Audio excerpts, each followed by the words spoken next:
আমি নিজেকে হারিয়েও দেখেছি। এই শহরে আমাকে খোঁজার মতো কোনো মানুষ নেই। আমি নিজেকে সবার থেকে আড়াল করেও দেখেছি। এই শহরে আমাকে আমার মতো করে খোঁজার মতো কোনো মানুষ নেই।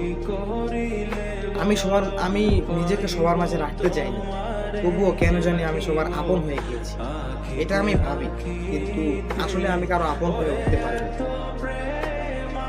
আমার কোনো আপন মানুষ নেই। দিন শেষে আমাকে আমার মতো করে বুঝবে, আমাকে আমার মতো করে খুঁজবে।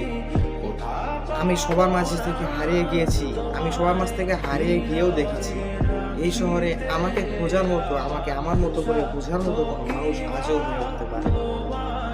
কোনো মানুষ আমাকে এটাও বলেনি তুমি হারিয়ে গেলে আমি কষ্ট পাবো, তুমি না থাকলে আমি অনেক কান্না করব, আমি তোমাকে অনেক মিস করব।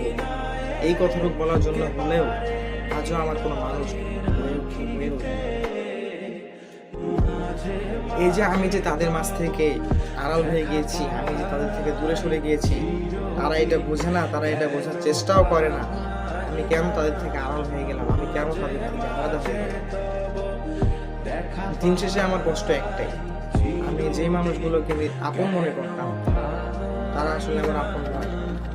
আমি যাদেরকে নিজের জীবন থেকে অনেক ভালোবাসতাম, যাদেরকে আমি অনেক আপন মনে করতাম, আসলে আমি তাদের আপন হয়ে উঠতে পারিনি। এই শহরে আমি রোমাঞ্চকর প্রেম দেখেছি, শিকড়ের টান দেখেছি, তিক্ত বিচ্ছেদ দেখেছি।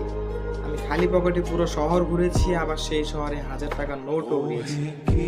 আমি সবকিছুর বিনিময়ে নিজেকে খুঁজেছি, খুঁজে পাইনি কোথাও, কোথাও আমার অস্তিত্ব নেই।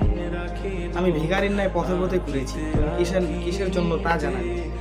সবশেষে বুঝলাম মহান রবের দিকে ফেরা ছাড়া আমার আর কোনো উপায়ে ভালো থাকা সম্ভব না।